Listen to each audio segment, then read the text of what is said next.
جاسوسی اور ایکشن سے بھرپور ایک ایسے نوجوان کی کہانی۔ پاکستانی خفیہ ایجنسیاں بھی جس کا سہارا لینے پہ مجبور ہوئیں، جس نے پاکستان کے خلاف کی گئی عالمی سازشوں کو جڑ سے اکھاڑ پھینکا۔ آگے بڑھنے سے قبل چینل کو سبسکرائب کر لیجئے تاکہ ہر آنے والی قسط آپ تک پہنچ پائے۔ آئیے آج کی قسط کا آغاز کریں۔ خیر، میں تمہارے معاملات میں خارج نہیں ہو سکتی، لیکن خدا کے لیے میری یہاں موجودگی کے بارے میں کسی کو کچھ نہ بتانا۔ تمہیں خود بھی اس کی احتیاط کرنی ہوگی منرو۔ عارضی بات ہے، اس کے بعد سب ٹھیک ہو جائے گا۔ بس میری کچھ ہدایات پر عمل کرنا تمہارے لیے بے حد ضروری ہے، میں نے کہا اور منرو گردن ہلانے لگی۔ جوڈی کے یہ انکشافات میرے لیے معمولی نہیں تھے اور ان سے آگے بڑھنے کا موقع ملا تھا۔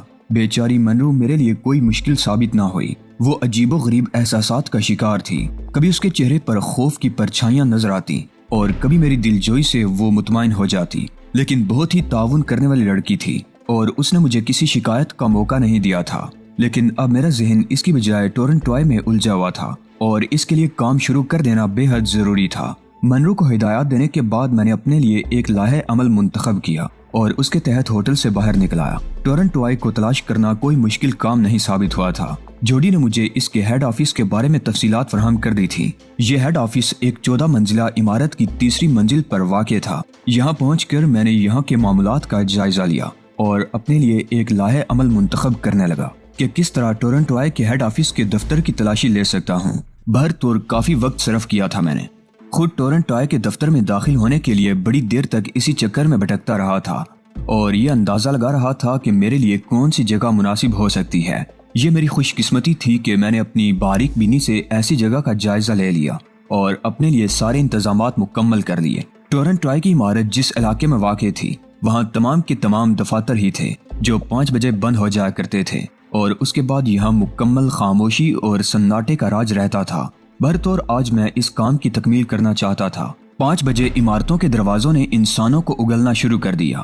میں اس وقت اسی عمارت میں موجود تھا اور ٹورنٹوائے سے باہر نکلنے والوں کا نظارہ کرتا رہا تھا۔ تقریباً 5:45 بجے تک پوری عمارت خالی ہو گئی اور وہاں صرف وہ لوگ رہ گئے جو دفاتر کا جائزہ لیا کرتے تھے۔ تو میں نے اس باتھ روم کا دروازہ کھولا جو پبلک استعمال کے لیے ہوتا تھا اور اس کے بعد ایک ایسی راہداری منتخب کی جس سے باہر کا جائزہ لیا جا سکتا تھا۔ اس علاقے میں واقع ایک عجیب سی ویرانی اور سناٹا پھیل گیا تھا۔ صرف عمارت کے دروازوں پر مسلح گارڈ نظر آ رہے تھے جو اپنی ذمہ داریوں میں مصروف تھے۔ مجھے ابھی کافی وقت یہاں گزارنا تھا اور اس کے لیے یہ اندازہ بھی لگانا تھا کہ کسی کو میری اس عمارت میں موجودگی کا پتہ نہ چل جائے۔ بہت بڑا خطرہ مول لیا تھا میں نے۔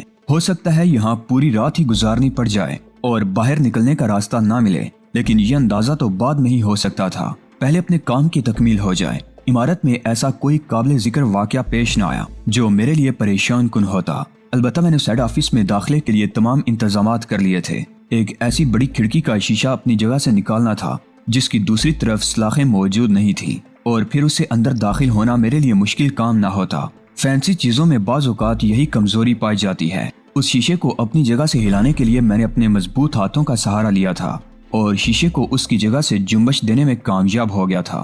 اسے توڑنا تراشنا ممکن نہیں تھا، بس یہی ایک ترکیب تھی کہ کسی طرح اسے اس کی جگہ سے نکال دیا جائے، اور یہ کوشش کرنے میں اس وقت کوئی چیز خارج نہیں تھی۔ چنانچہ اندھیرا پھیلنے سے پہلے ہی میں نے اپنے لیے راستہ بنا لیا اور اس کے بعد اطمینان سے ٹورنٹوائے کے دفتر کے اس ہال میں داخل ہو گیا جہاں بے شمار میزیں لگی ہوئی تھیں۔ بہت ہی خوبصورت دفتر تھا۔